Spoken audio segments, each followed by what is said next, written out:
So this is how you can split videos in CapCut. Hey everyone, welcome to our guide for CapCut. Today you will learn how to split videos. Keep watching until the end so you don't make mistakes. Let's start by opening CapCut. Now make sure you have your video on here so you can edit on it and just simply tap on it. That is all you have to do. And now tap on split at the bottom left corner of the screen. Wherever your bar is, that is where the cut will happen. So just simply tap on split, just tap on split. And also, once you tap on split, you can extend it and basically make a new clip.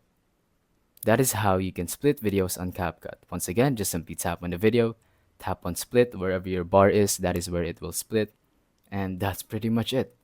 Thank you for watching. Don't forget to leave a like, share, subscribe, and let us know in the comments if the tutorial worked or if you have any questions. Thank you and goodbye.